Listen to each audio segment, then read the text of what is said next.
One Piece Books presents The Rising of the Shield Hero, Volume 4, by Aneko Yusagi, performed by Kurt Kanazawa.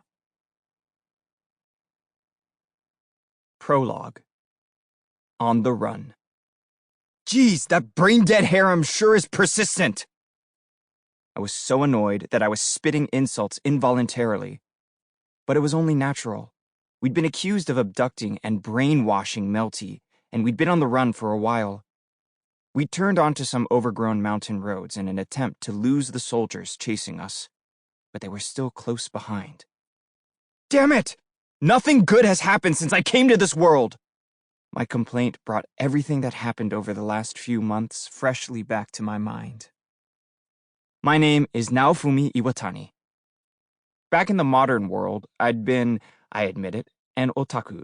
I was a 20-year-old university student. But that was before everything changed. I was killing some time in the local library when I found an old book called The Records of the Four Holy Weapons. I had been flipping through the pages when, all of a sudden, I passed out and woke up in a completely new world. Not only that, I'd been summoned there as one of the four heroes that the book had been about. I was the shield hero, the only hero that couldn't attack. In the beginning, I was thrilled. The world was like a dream, and I was a hero. I couldn't wait to get out and start adventuring. But some wicked, cowardly people set a trap for me and framed me for a crime I didn't commit. My reputation was completely ruined, and I was heavily persecuted. They accused me of rape and sent me out into the world on my own, even though I couldn't attack. And I didn't know anyone. I had to find some way to make it on my own. However, there was a strange phenomenon called the waves that were threatening to destroy the world. When the wave occurred, I was automatically, forcibly, transported to the scene of destruction. I had to fight monsters to protect a world that had treated me so poorly. Even worse, the legendary shield that was attached to my arm was impossible to remove. It felt like a curse of some kind. So not only did I have to put my own life on the line to save the people that had hurt me, but I couldn't even run away if I wanted to. Because of the shield, I couldn't use other weapons at all.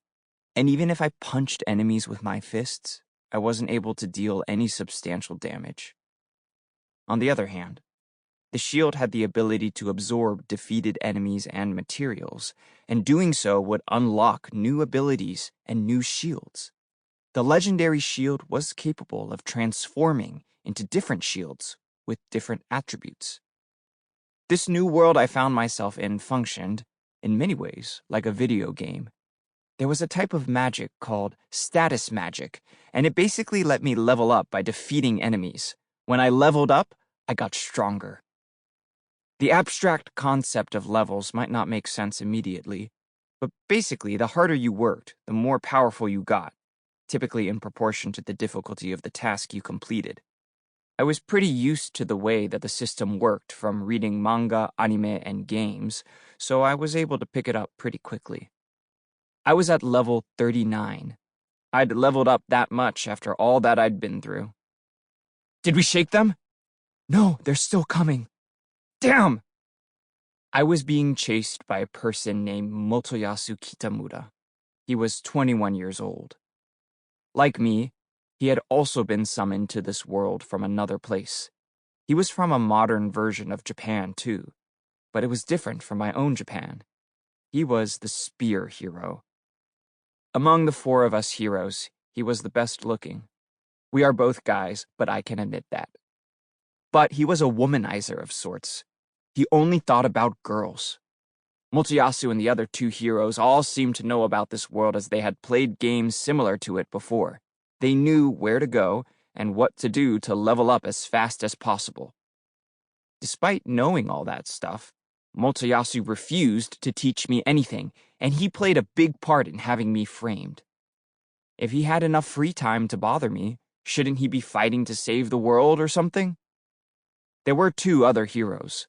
The sword hero was Ren Amaki, and the bow hero was Itsuki Kawasumi. Sample complete. Ready to continue?